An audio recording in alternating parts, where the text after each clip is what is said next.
Abdul Majid, 70.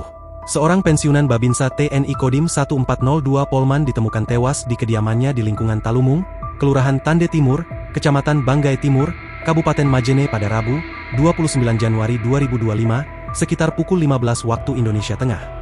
Ironisnya, Abdul Majid ditemukan dalam kondisi tinggal menyisakan tulang belulang, menandakan korban sudah lama meninggal dunia. Penemuan jasad Abdul Majid pertama kali diketahui oleh anaknya, Dedi Purwanto, yang datang ke rumah korban bersama sepupunya, Andi Riki Ridwan Sale, pada Rabu, 29 Januari 2025. Kedatangan mereka untuk mengetahui kondisi korban, mengingat sudah 7 bulan lamanya korban tidak ada kabar. Dedi sempat menghubungi istri kedua korban namun juga tidak ada kabar, sehingga Dedi datang ke Majene. Namun setelah membongkar pintu rumah korban bersama masyarakat sekitar, ditemukan korban di dalam kamar belakang dengan kondisi terbaring menyisakan kerangka.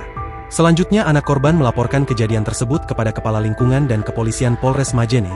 Kemudian sekitar pukul 16.50 waktu Indonesia Tengah, tim PSC Kabupaten Majene tiba di TKP untuk melakukan evakuasi terhadap korban. Polisi pun telah memeriksa saksi-saksi dan melaksanakan olah TKP. Kasat Reskrim Polres Majene, AKP Laurentius Madia Wayne, mengatakan penyebab kematian Abdul Majid masih belum diketahui karena belum dilakukan autopsi.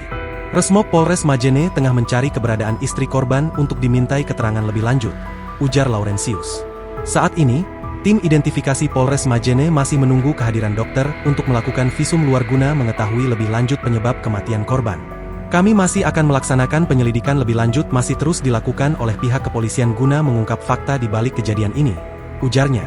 Laurentius menyebutkan informasi terakhir korban sebelum ditemukan dalam keadaan meninggal dunia. Korban tinggal di rumahnya bersama istri keduanya. Bahwa pada saat korban ditemukan di rumahnya dalam keadaan meninggal dunia hanya seorang diri.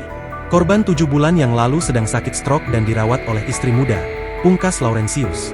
Download Tribun X sekarang, menghadirkan lokal menjadi Indonesia.